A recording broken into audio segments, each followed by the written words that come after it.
किसी ने बड़े कमाल की बात कही है कि हवा भी बेकसूर, दिया भी बेकसूर, इसे चलना है जरूर, उसे जलना है जरूर।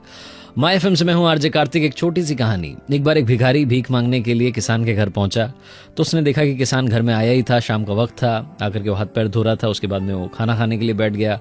खाना खाते वक्त उसके जो बच्चे थे आकर के उसके साथ खेलने लग गए। वो बच्चों को किस करने लग गया। फैमिली टाइम चल रहा था। भिखारी ये सब देख रहा था। थोड़ी देर उसने आवाज़ नहीं लगाई। फिर उसको लगा कि अब आवाज़ लगानी चाहिए। एक बार फिर से उसने आवाज़ लगाई। जो किसान की पत्नी थी, हाउसवाइफ थी, वो आई। आकर के उसने भीख दी। भिखारी वहां से निकला बाहर और रास्ते में सोचने लगा कि किसान कितना खुश है, फैमिली टाइम एंजॉय कर रहा है। भिखारी को लगा कि असली खुशी तो किसान के पास में है। बीवी है, खाना परोस रही है, बच्चे खेल रहे हैं, सब कुछ वो ये सब सोचने लगा। भिखारी वहां से निकल गया। इधर किसान को चिंता होने लगी। खाना खाने के बाद में उसने वाइफ से कहा कि लोन चाहिए, पैसे चाहिए, मुझे समझ नहीं आ रहा कि पैसा का इंतजाम कहाँ से होगा। तो वाइफ ने कहा कि एक बार हिम्मत करके जाओ, जो अपने से गाँव के साहूकार हैं, छोटे सेठ जी, उनके पास जाओ, जाकर के उनसे मांगो, कुछ तो मिल ही जाएगा। किसान घर से निकला। रास्ते भर सोच रहा था कि क्या पता लोन मिलेगा नहीं मिलेगा। जाकर के उसने एक बार फिर से साहूकार से कहा कि महाराज 500 रुपये अगर मिल जाते, बीज बीज खरीद लेता, थोड़ी मदद हो जाती। साहूकार ने कहा कि चलो ठीक है, तुम्हें दे देते हैं। जब वो साहूकार पैसे उसे निकाल रहा था तो उसने देखा किसान ने कि वहां पर तो 1000 रुपये, 10,000 रुपये, 15,000 रुपये, इस सब का हिसाब किताब जोड़ा जा रहा है। किसान वहां से, साहूकार के वहां से निकला जो गाँव के छोटे सेठ जी थे, और सोचने लगा रास्ते में कि ये जो सेठ जी हैं कितने पैसों की बात करते, कहाँ मैं मतलब 500 रुपये के चक्कर में पड़ रहा हूँ। असली खुशी तो हमारे गांव के सेठ जी के पास है। उसके बाद वहां से चला गया।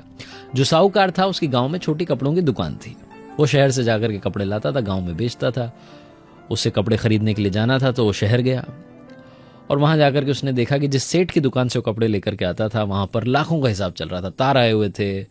कलकत्ते में जो है 1 लाख का फायदा हो गया, मुंबई में इतने का हो गया, दिल्ली में इतने, ये सब के वहां पर तार आए हुए थे। ये सब वो देख रहा था। जो उसको कपड़े चाहिए थे वो लेकर के गांव निकल गया और रास्ते में सोचने लगा कि हमारे जो शहर के सेठ जी हैं इनके पास में पैसा है, ये खुश हैं।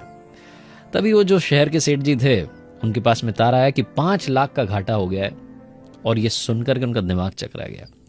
वो ये सब सोच ही रहे थे, उदास थे कि उनका नौकर आया। नौकर ने आकर के कहा कि अपने शहर के जो सबसे बड़े सेठ हैं राय बहादुर साहब, उनके वहाँ पर दावत रखी गई है, लाट साहब वहाँ आएंगे, तो आप तैयार हो जाइए। मोटर गाड़ी लगा दी गई है, आप बैठ जाइए गाड़ी में और पहुँच जाइए दावत में। तो सेठ जी ने मन थोड़ा हल्का किया। उसके बाद में बैठे वो गाड़ी में, पहुँचे दावत में। वहाँ जाकर के इन सेठ जी ने देखा कि बड़े बड़े सेठ आए हुए हैं। मतलब इनको तो कोई पूछ ही नहीं रहा है, बैठने के लिए जगह नहीं है। जैसे तैसे इनको एक कुर्सी मिली तो देखने लगे कि कलेक्टर आ रहे हैं, कमिश्नर आ रहे हैं, आकर के राय बहादुर जी से मिल रहे हैं। लाट साहब भी आए, उन्होंने भी हाथ मिलाया, खाना वाना खाया, चले गए।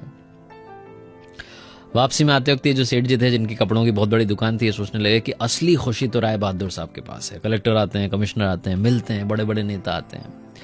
इधर जो राय बहादुर साहब थे, जब सारे लोग चले गए, दावत खत्म हो गई, तो जाकर के कमरे में लेट गए क्योंकि उनकी तबीयत बिगड़ गई। उनके पास में अचानक से बहुत सारे तार आ गए थे कि बहुत जगहों पर घाटा हो गया है। तो उन्हें बड़ी चिंता होने लगी। वो अपने नौकरों से कहने लगे कि ये कोई जिंदगी है, इतना घाटा हो गया, ये हो गया, वो हो गया, ऊपर से मुझे लाट साहब को पार्टी देनी पड़ती है। वो ये सब बोल ही रहे थे कि उन्होंने देखा कि खिड़की के नीचे से एक भिखारी गाना गाते हुए जा रहा था, हाथ में डंडा था, मस्ती से चल रहा था। तो ये जो राय बहादुर जी थे, इन्होंने कहा अपने नौकरों से कि असली खुशी देखो भिखारी के पास है, मस्ती से जा रहा है। वही भिखारी जो किसान को सबसे ज्यादा खुश मान रहा था।